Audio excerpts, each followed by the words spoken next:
A primeira etapa, quando estamos construindo um SIG, é alimentá-lo com dados suficientes para estudar o fenômeno de interesse. Você consegue imaginar de onde podemos coletar estes dados? Veja alguns exemplos: sensores, coletas de campo, mapas, periódicos, internet.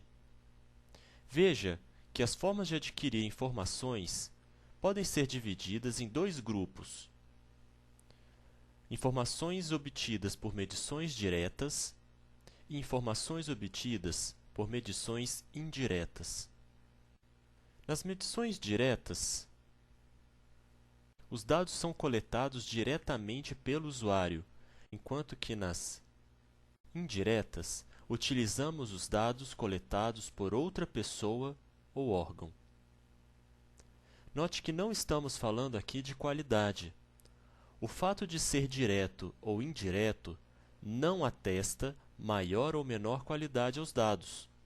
Apenas serve como indicação de quem é o responsável pela aquisição dos mesmos. Outra diferenciação que pode ser feita é quanto a secundário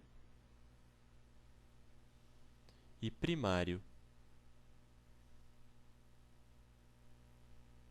A fonte primária é quando os dados são tomados diretamente do fenômeno estudado. Já a fonte secundária é quando os dados são obtidos através de outro estudo ou pesquisa. Note que as fontes podem ora ser consideradas como primária, ora como secundária, dependendo do estudo que está sendo feito. Ao juntarmos dados provenientes de diferentes fontes, é muito importante que todos compartilhem das mesmas características como datum vertical, data horizontal, sistemas de coordenadas e escala. O erro mais comum na manipulação de informações espaciais é não preparar os dados corretamente. Vamos conhecer alguns exemplos de ações que podem ser exigidas durante a preparação dos dados para ingressarem em nosso SIG.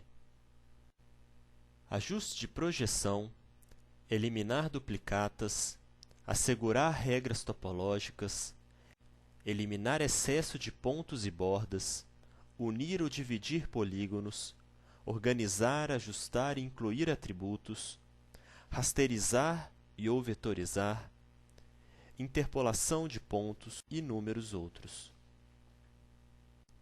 Vamos ver alguns exemplos dessas atividades. A reprojeção nada mais é do que alterar a referência de exibição de um determinado plano de informação.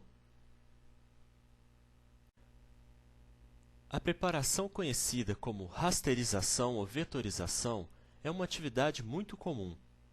Na prática, informações podem ser adquiridas no formato de raster, como, por exemplo, uma imagem de satélite, como esta aqui.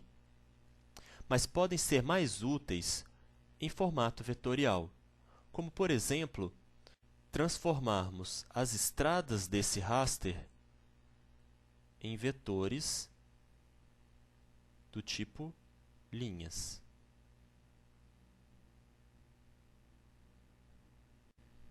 Também é possível realizar uma operação inversa, como, por exemplo,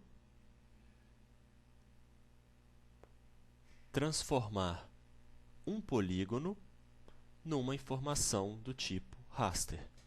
Neste caso, chamamos como um processo de rasterização. Outra atividade muito comum é a interpolação de pontos para a criação de superfícies. Este processo é muitas vezes necessário para transformar informações pontuais em informações contínuas. Por exemplo, gerar um mapa de solo a partir de amostras coletadas ao longo de uma área. Neste caso, utiliza-se a técnica chamada de interpolação. Podemos utilizar interpoladores globais ou interpoladores locais. Os interpoladores globais tentam associar uma regra para o fenômeno baseado em sua posição x e y. Em outras palavras, usa-se o interpolador global para representar fenômenos que dependam unicamente de suas coordenadas no espaço. Os interpoladores locais, por outro lado, são utilizados quando existe uma relação de dependência entre os pontos. Isso é, pontos próximos possuem características próximas. O mais elementar interpolador local é conhecido como polígono de Thyssen. Os pontos são separados por linhas que passam exatamente no meio da distância entre eles. Qualquer ponto que cair no polígono representado por um determinado ponto assume o seu respectivo valor. Métodos mais complexos também podem ser usados, como o inverso da distância ou a krigagem. Mas todos eles se baseiam na mesma ideia. Quanto mais próximos os pontos, mais semelhantes.